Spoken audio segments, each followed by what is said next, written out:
Hello, friends. I wanted to make a video to address some of the controversy that's been going on over the past few days. And first of all, to say thank you to everyone that sent love and support. I truly, truly appreciate it. And it's been very nice to hear from you. I wanted to make this video, first of all, because I think there's a lot of people that have a distorted perception of what I do, maybe based on sound bites or based on headlines of articles that are disparaging. The podcast has been accused of spreading dangerous misinformation, specifically about two episodes, a little bit about some other ones, but specifically about two. One with Dr. Peter McCullough and one with Dr. Robert Malone. Dr. Peter McCullough is a cardiologist, and he is the most published physician in his field in history.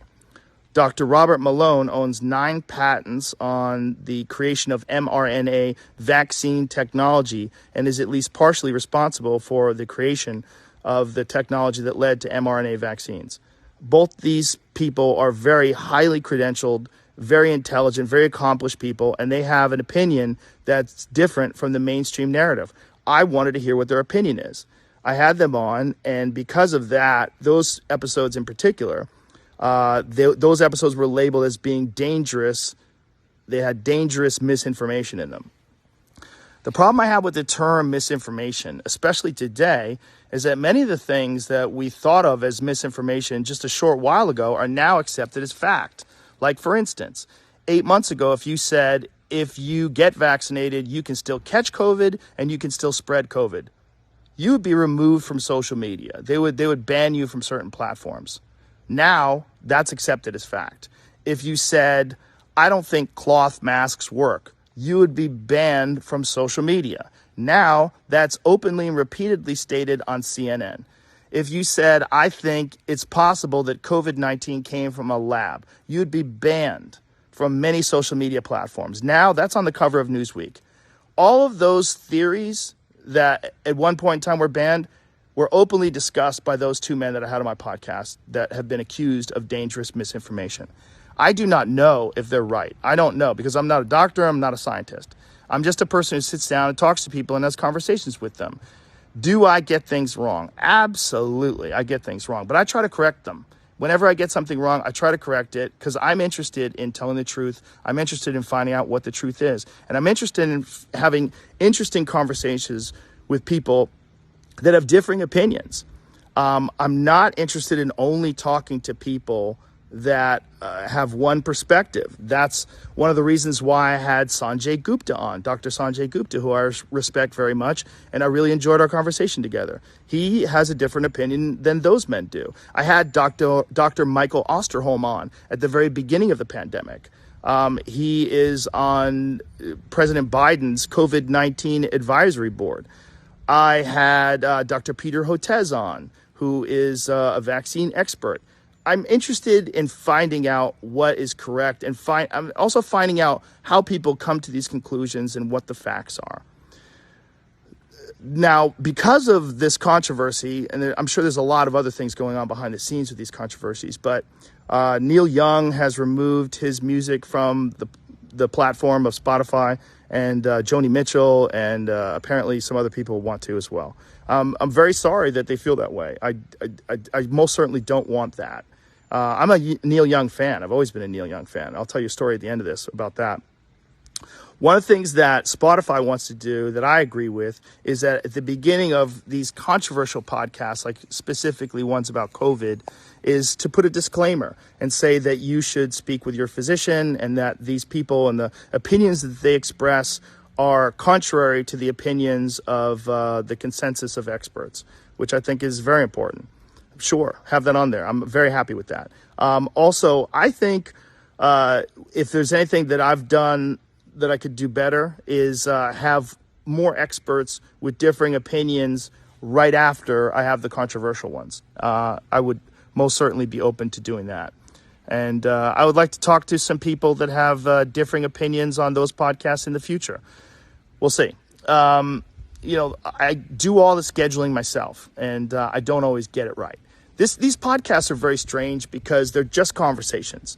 And oftentimes I have no idea what I'm going to talk about until I sit down and talk to people. And That's why some of my ideas are not that prepared or fleshed out, because I'm literally having them in real time. But I do my best, and they're just conversations. And I think that's also the appeal of the show. It's one of the things that makes it interesting. So I want to thank Spotify for being so supportive during this time. And I'm very sorry that this is happening to them and that they're taking so much heat from it. And so now the Neil Young story. When I first of all, I'm not mad at Neil Young. I'm a huge Neil Young fan. I've always been a Neil Young fan. When I was 19, I was a security guard at a place called Great Woods in Mansfield, Massachusetts. It's an outdoor concert amphitheater, and Neil Young was playing there. And that was the last day I worked there. I quit during the Neil Young concert. The job was kind of crazy because there was a lot of times it was fights broke out and stuff, and I think I probably got like $15 an hour, and I was not about to get beat up for $15 an hour. So I would bring a hoodie with me whenever I worked. So in case the shit hit the fan and it got too crazy, I would just put my hoodie on and leave and cover my security outfit, my security shirt. So one day during a Neil Young concert, there's the amphitheater, the way it's set up is there's a covered area outside that has seats, and then there's a lawn area behind it. And the lawn area during the Neil Young concert, they got a little rowdy. It was cold out, and they started bonfires. So they had these raging fires on the lawn, and we were supposed to go and put these fires out and stop them. So we tried for a little while, but then brawl started breaking out, and it started getting crazy.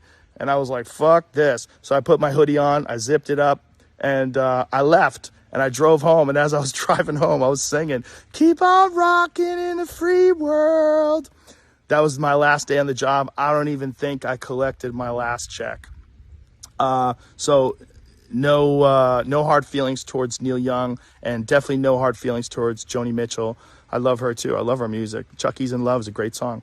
I don't know what else I can do differently other than maybe try harder to get people with differing opinions on right afterwards. I do think that that's important, and do my best to make sure that I've researched these topics, the controversial ones in particular, and have all the pertinent facts at hand before I discuss them. Again, I'm not trying to promote misinformation. I'm not trying to be controversial.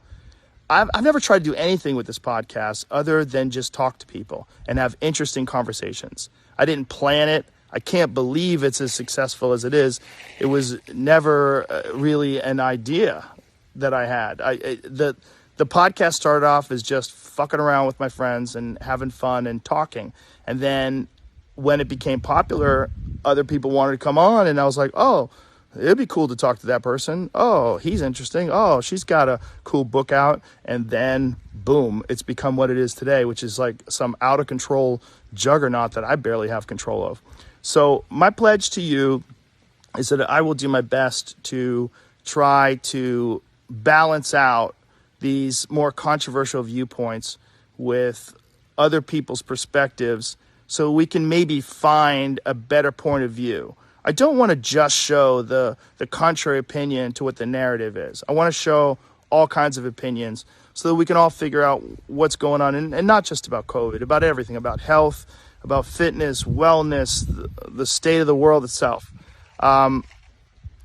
It's a strange responsibility to have this many viewers and listeners. It's very strange, and it's nothing that I prepared for, and it's nothing that I ever anticipated. I am going to do my best in the future to balance things out. I'm going to do my best, but my point of doing this is always just to create interesting conversations and ones that I hope people enjoy. So if I pissed you off, I'm sorry. And if you enjoy the podcast, thank you. Thank you very much. Thank you to Spotify. Thank you all the supporters, and even thank you to the haters, because it's good to have some haters. It makes you reassess what you're doing and put things into perspective, and I think that's good too. All right. Much love to you all. Thank you to everyone. And I'm going to do my best.